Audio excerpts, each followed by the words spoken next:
High বন্ধুরা, সবাই কেমন আছো? আশা করি সবাই ভালো আছো। ঝর্ণা কিচেন নতুন একটা রেসিপি নিয়ে এসেছি। আজকে আমি উচ্ছে ভাপা রান্না করব। এই উচ্ছে ভাপাটা আমি কিভাবে রান্না করব, তোমরা প্রথম থেকে শেষ পর্যন্ত পুরো ভিডিওটাকে দেখতে থাকো। তার জন্য এখানে আমি কটা দেখো উচ্ছে নিয়ে নিয়েছি। উচ্ছেগুলোকে আগে এইভাবে একটু কেটে নেব, আর এমনভাবে কাটবো দেখো, একটু বেশি করেই বোটাটাকে কেটে ফেলে দেবো।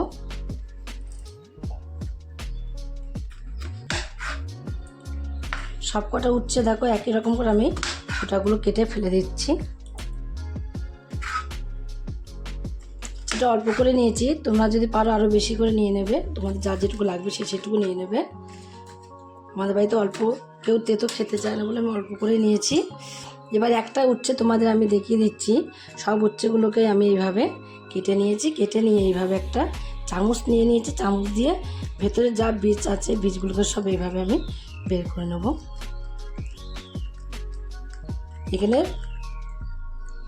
6খানা আমি উচ্ছে নিয়ে নিয়েছি। 6টা উচ্ছেরই বীজ একই রকম করে বের করে নিতে হবে। তোমাদের একটা উচ্ছে ভেতর থেকে বীজটা আমি বের করে দেখিয়ে দিলাম। দেখো কত সহজে বেরিয়ে গেল উচ্ছের বীজগুলো। ভেতরটা দেখো, ভেতরটা এর মধ্যে একটাও কিন্তু আর বীজ নেই। এইভাবে আমি সব উচ্ছেগুলোর ভেতর থেকে বীজ বের করে নেব। খুব সাবধানে বীজগুলো বের করতে হবে উচ্ছের ভেতর থেকে, যেন দেখবে উচ্ছেগুলো পাশ দিয়ে ফেটে না যায়, সেভাবে বের করতে হবে। আর যদি তোমরা অসুবিধা হয় তাহলে চামচের গুঁড়া দিয়ে এইভাবে একটু এমন করে করে ভেতরটাকে বীজগুলোকে এইভাবে একটু আগলা করে নিয়ে এইভাবে ধরলে দেখবে বীজগুলো পড়ে যাবে। সবগুলোই আমি একই রকম করে দেখো বীজগুলোকে বের করে নিয়েছি সবগুলো উচ্ছের ভেতর থেকে। ওকে আমি তুলে নিয়ে দেখো, এখানে একটা বোলের মধ্যে নিয়েছি কিছুটা সাদা সর্ষে, আর একটা বোলের মধ্যে নিয়েছি কিছুটা পোস্ত, আর কটা এখানে লঙ্কা দিয়ে দেবো। কাঁচা লঙ্কা গরমে থাকছে না, শুকিয়ে যাচ্ছে। কাঁচা লঙ্কা দিয়ে দিয়েছি। এগুলোকে আমি একদম শুকনো শুকনো করে বেটে নেব। আজকে আমি শিলেই বেটে নেব, যেহেতু জল বেশি দেওয়া যাবে না, একদম শুকনো করে বাটতে হবে, তার জন্য শিলে বেটে নিতে হবে। শিলে বাটলে দেখবে অল্প জলে কিন্তু হয়ে যায়।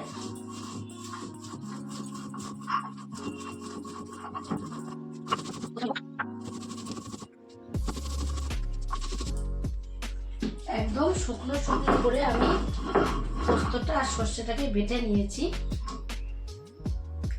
তোমরা দেখলে বুঝতে পারছো বন্ধুরা কতটা শুকনো শুকনো হয়েছে। দেখো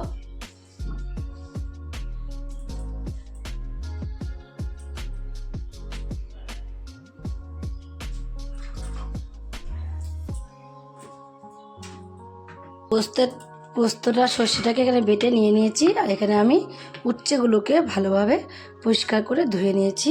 একটা উচ্ছে নিয়ে তোমাদের আমি দেখিয়ে দিচ্ছি।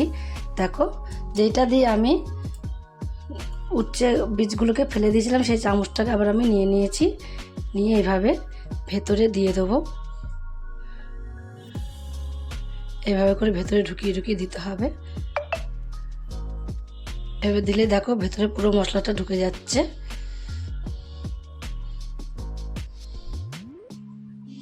দেখো কতটা মশলা ভেতরে ঢুকে গেল। আর একটু দেব, যত ভেতরে মশলা থাকবে ততই কিন্তু খেতে ততটাই ভালো লাগবে খাওয়ার সময়। তোমাদের আমি একটা উচ্ছের ভেতরে মশলা ঢুকিয়ে দেখিয়ে দিলাম। দেখো আবারও নিয়ে পুরোটাকেই ঢুকিয়ে দিয়েছি ভেতরে একদম। যদি ছোট ছোট উচ্ছে হয় সেই তাহলে বেশি ভালো হবে। গোল গোল উচ্ছে নিতে হবে। দেখো মশলাটা পুরো ঢুকিয়ে নিয়েছি। একটা তৈরি করে তোমাদের দেখিয়ে দিলাম। বাকি যে উচ্ছেগুলো আছে সবগুলোকে আমি একই রকম করে এইভাবে মশলা ভেতরে সব দিয়ে দেবো। সব কটা উচ্ছের ভেতরে আমি দেখো মশলাটাকে ঢুকিয়ে নিয়েছি। আর অল্প একটু মশলা রয়েছে, এই মশলাটাকে আমি তোমাকে একটু অন্যরকম করে দেখিয়ে দিচ্ছি। এইভাবে হাতের মধ্যে একটু রোল টাইপের করে নেবে। রোল টাইপের করে নিয়েও তোমরা এইভাবে ভেতরে দেখো কত সহজেই ভেতরে ঢুকে যাচ্ছে। রোল টাইপের করে এইভাবে আঙুল দিয়েও তোমরা দেখো, আঙুল দিয়ে খুব তাড়াতাড়ি হচ্ছে চামচের থেকেও, আর বেশি মশলাও ঢুকানো যাচ্ছে। মশলাগুলো দেখো সব কটা উচ্ছের ভেতরে আমি মশলা ঢুকিয়ে নিয়েছি। আর একটুখানি মশলা রয়েছে, একটুখানি ফেলবো না, একটুখানি রেখে দেবো। ওইদিকে আমি মশলাগুলোকে উচ্ছের ভেতরে দিয়ে দিয়েছি। দিয়ে এদিকে গ্যাসে একটা কড়াই বসিয়ে দিয়েছি। কড়াইটা গরম হয়ে গেছে, তেল দিয়ে দেবো। তেলটাকে একটু ভালোভাবে গরম করে নেব। তেলটাও দেখো এখন একটু ভালোভাবে গরম হয়ে গেছে। গরম হয়ে যাওয়ার পরে যে উচ্ছেগুলোকে আমি এখানে মশলা ঢুকিয়ে রেখে দিয়েছিলাম, সেই উচ্ছেগুলোকে এর মধ্যে দিয়ে দেবো। সব উচ্ছেগুলোকে এভাবে দিয়ে একটু ভেজে নেব।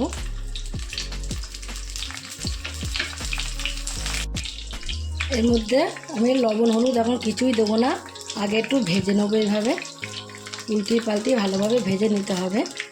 এখন আমি ভালোভাবে ভেজে নিয়েছি, দেখো ভাজা হয়ে গেছে।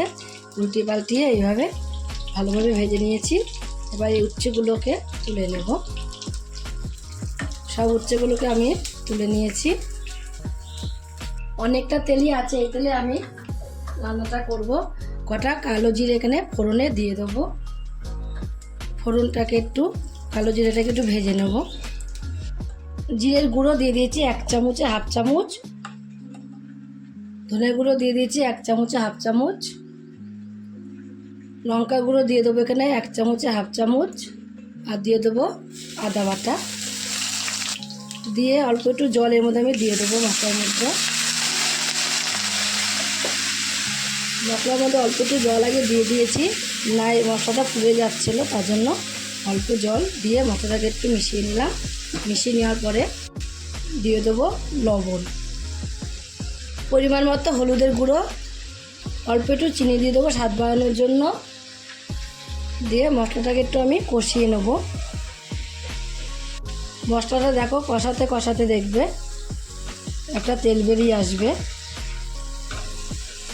তাহলে ভাববে যে মশলাটা কষিয়ে নেওয়া কমপ্লিট হয়ে গেছে। এখন তেলটা বেরিয়ে এসেছে। তেলটা বেরিয়ে আসার পরে যে মশলাটা এক্সট্রা ছিল, সেই মশলাটার মধ্যে অল্প একটু আমি সামান্য জল দিয়েছি। সর্ষে ভাজতে নেই, বেশি ভাজলে তেতো হয়ে যায়, তার জন্য সর্ষেটা এখন দিয়ে দেবো। তারপর একটু জল দিয়ে আমি মধ্যে দিয়ে দিয়েছি সেই মশলাটাকেও দিয়ে এভাবে একটু মিশিয়ে নেব। মিশিয়ে নেওয়ার পরে দেখো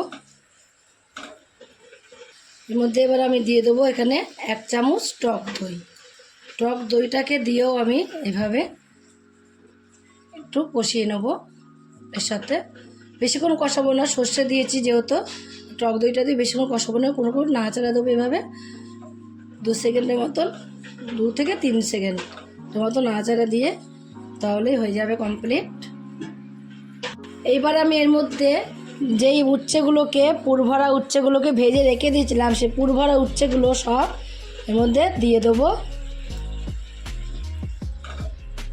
দিয়ে সামান্য একটু কোনো রকম জল দেবো। উচ্ছেগুলো আগে ভালোভাবে ভেজেই নিয়েছি, বেশি জল দেবো না। দেওয়ার পর দেখো কালারটা অন্যরকম হয়ে গেছে। মশলা কত সুন্দর কালারটা লাগছে। এই মশলাটা দিয়ে তোমরা ভাত মেখে খেতে পারবে 1 থালা। উচ্ছে যারা ভালোবাসে না, যারা খায় না, পছন্দ করে না, তারাও যদি এইভাবে তোমরা উচ্ছে ভাপা রান্না করে দাও, দেখবে তারাও আনন্দ করে এই উচ্ছে ভাপাটা খাবে। এইভাবে অল্প সামান্য জল দেবো, একটুখানি জলটা দিয়ে একটু নাড়াচাড়া দিয়ে দেবো। নাড়াচাড়া দিয়ে গ্যাসটাকে একদমই লো ফ্লেমে দিয়ে দেবো। লো ফ্লেমে দিয়ে কিছু সময় ঢাকা দিয়ে রেখে দিলে গমে গমে ভেতরে মশলা পর্যন্ত পৌঁছে যাবে, খুব সুন্দরভাবে রান্না হয়ে যাবে। কিছু সময় ঢাকা দিয়ে রাখার পরে দেখো কত সুন্দর হয়ে গেছে। একদম উচ্ছের কালারগুলোই অন্যরকম হয়ে গেছে, পুরো সিদ্ধ হয়ে গেছে। সিদ্ধ তো ভেজে নিয়েছি, তাতে অর্ধেক সিদ্ধ হয়ে গেছিলো, আর যেটুকু বাকি ছিল সেটুকু এখন হয়ে গেছে। একটু গ্রেভি গ্রেভি রাখবো। এই গ্রেভিটুকু না হলে ভাত মেখে খাওয়া যাবে না, তার জন্য এই গ্রেভিটুকু রাখবো। এবার আমি নামিয়ে দেবো। তোমরাও বাড়িতে এভাবে তৈরি করে একদিন খেয়ে দেখো উচ্ছে ভাপা, যদি তোমাদের কাছে ভালো লাগে, তোমরা যদি ফেসবুক থেকে দেখো, ফেসবুকের পেজটি ফলো করে দেবে। যদি ইউটিউব থেকে দেখো, ইউটিউবের চ্যানেলটি সাবস্ক্রাইব করে দেবে। পাশে থাকা বেল আইকনটিটা প্রেস করতে ভুলবে না, তাহলে নতুন নতুন রেসিপিগুলো তোমাদের কাছে তাড়াতাড়ি পৌঁছে যাবে। আমার চ্যানেলে নতুন বন্ধু থাকো, সাবস্ক্রাইব করোনি প্লিজ সাবস্ক্রাইবটা করে দিও। সবার আগে তোমাদের কাছে নোটিফিকেশন ঢুকে যাবে। ছোট্ট করে লাইক করো, কমেন্ট করো, অনেক শেয়ার করো। নমস্কার বন্ধুরা, দেখা হবে আবার পরের রেসিপিতে।